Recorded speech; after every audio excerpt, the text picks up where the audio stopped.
Holland, Netherlands, whatever you call it, the flat low-lying land that sits just off the coast of northern Europe has been changing the world for centuries. And if you're anything like me, you'll probably want to get a look at how this rather ordinary piece of land has become so extraordinarily influential. The Netherlands, often called Holland, though that name technically refers to only 2 of its provinces, is a country that has built its identity on an unrelenting struggle with water, an embrace of commerce and innovation, and a culture that has left an indelible mark on the world. To understand the Netherlands is to understand how human ingenuity can transform vulnerability into strength, and how a small land on Europe's edge became a global force in art, science, and trade.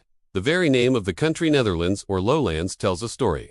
Much of its territory lies at or below sea level, a precarious position that once made its existence seem improbable. In ancient times, the tides of the North Sea swept freely over marshes and floodplains. The earliest communities perched on artificial mounds called terps, desperate attempts to keep homes above the waves. But as centuries passed, survival demanded cooperation.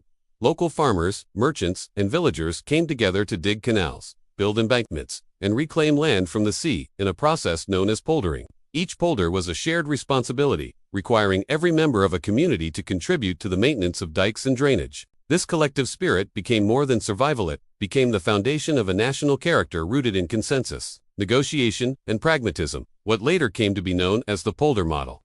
By the 17th century, the Netherlands had not only secured land from the sea, but also carved a place at the heart of global trade. This period, remembered as the Dutch Golden Age, transformed the small republic into one of the most powerful and wealthy nations on earth. Amsterdam became a world capital of commerce, its canals lined with warehouses, bursting with goods from every corner of the globe. Dutch ships, sleek and efficient, dominated sea routes from Asia to the Americas. At the center of this mercantile empire was the Dutch East India Company, or VOC, often called the world's first multinational corporation. It pioneered the stock exchange, issued shares to investors, and operated on a scale unprecedented in history. But the Golden Age was not built on trade alone. It was also an age of ideas, culture, and discovery. Painters such as Rembrandt, Van Rijn, and Johannes Vermeer captured ordinary life with extraordinary detail, their mastery of light and shadow redefining European art. Philosopher Baruch Spinoza pushed the boundaries of reason and freedom of thought, challenging established authorities. Scientists like Christian Huygens laid the foundations of physics, optics, and timekeeping, while explorers mapped coasts and skies. Yet for all its brilliance, the era had its darker side. Dutch wealth was deeply entangled with the transatlantic slave trade and colonial exploitation. While Amsterdam's elite enjoyed prosperity, much of it rested on the suffering of enslaved people and colonized populations far from Europe. The tulip, today seen as a symbol of Dutch beauty, once embodied both prosperity and excess.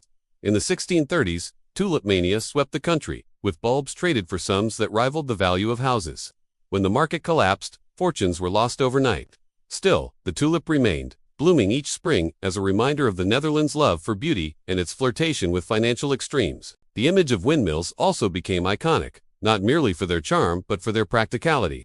Across the flat landscape, windmills turned with purpose, pumping water from reclaimed polders, grinding grain, sawing lumber for shipbuilding. They stood as monuments to the Dutch relationship with wind and water, tools of survival and prosperity. Today, though many traditional windmills are preserved as heritage, their legacy lives on in the Netherlands' embrace of renewable wind energy, a modern echo of centuries-old innovation. Politically, the Netherlands developed a reputation as a republic of tolerance. In an age when Europe was torn by religious wars, it became a refuge for thinkers, artists, and religious minorities. Jews fleeing persecution, philosophers silenced elsewhere, and printers banned in other countries often found safety in Dutch cities. This tolerance, though imperfect and not without limits, gave the Netherlands an intellectual vibrancy unmatched in its time. Amsterdam was not just a marketplace for goods, but a marketplace for ideas. The Enlightenment found fertile ground here, nurtured by the freedom of thought that Dutch society allowed. As centuries passed, the Dutch Republic waned under pressures from rival powers, but the spirit of resilience endured. By the 19th and 20th centuries, the Netherlands reinvented itself again, embracing industrialization while still battling its eternal adversary, the sea. Catastrophic floods reminded the nation of its precarious geography. The North Sea flood of 1953 was particularly devastating, breaching dikes and claiming nearly 2,000 lives. The disaster spurred the ambitious Delta Works project, a system of dams, sluices, locks, and storm surge barriers, hailed as one of the engineering wonders of the modern world. These colossal defenses were not just structures but symbols, proof that the Dutch refusal to surrender to nature was as strong as ever. Culturally, the Netherlands continued to punch above its weight. Its cities became centers of art, design, and architecture. Its social policies, often liberal by global standards, reflected a pragmatic approach to complex issues, legalized same-sex marriage, regulated approaches to controversial subjects like euthanasia and cannabis, and strong commitments to social welfare earned the country both admiration and debate worldwide. Yet these policies were not simply products of idealism. They were rooted in the same pragmatism that once dug canals and raised dikes. The Dutch way was to confront reality directly, manage it with care, and find solutions that worked in practice. The Netherlands also became known as a land of bicycles. In cities like Amsterdam and Utrecht, bikes outnumber cars. Cycling is not just transport but a cultural expression of simplicity, health, and environmental consciousness. Extensive bike paths crisscross the country, integrated seamlessly with public transport. Tourists marvel at canals filled with boats and streets filled with cyclists, a rhythm of life that feels uniquely Dutch. Agriculture, too, reflects this blend of tradition and innovation. Despite its small size, the Netherlands is one of the world's largest exporters of agricultural products, second only to the United States. Dutch greenhouses, glowing with artificial light at night, stretch 4 kilometers, producing vegetables, flowers, and dairy with astonishing efficiency. High-tech farming, sustainable practices, and precision agriculture have made the Netherlands a global leader in feeding the planet. In the modern age, challenges remain. Rising sea levels due to climate change threaten the very existence of low-lying regions. The Dutch are once again innovating, experimenting with floating homes, adaptive water management, and even proposals to let some areas flood in a controlled way to protect others. Immigration and cultural integration pose social questions as the Netherlands navigates its role in a globalized, multicultural Europe. The balance between liberal traditions and conservative currents within society continues to shape politics and identity.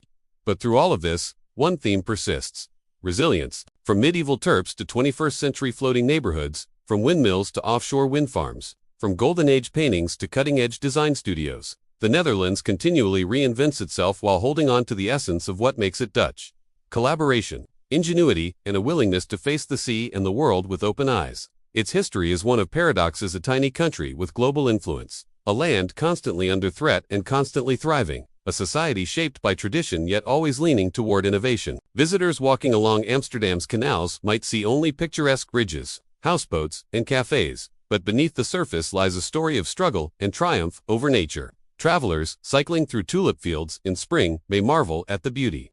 But behind each bloom is centuries of horticultural mastery.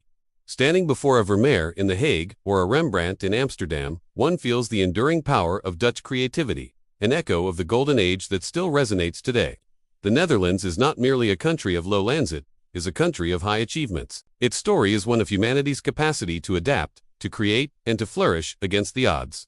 It shows us that the line between vulnerability and strength can be as thin as a dike wall, but with vision, cooperation, and determination, even the most fragile landscapes can become the foundations of greatness. The documentary of the Netherlands is, in truth, the documentary of human possibility, an enduring testament to what can be achieved when people come together to shape not only their environment, but their destiny. I hope you enjoyed learning a little bit about the Netherlands. If you did, please follow for more content. Thanks for watching.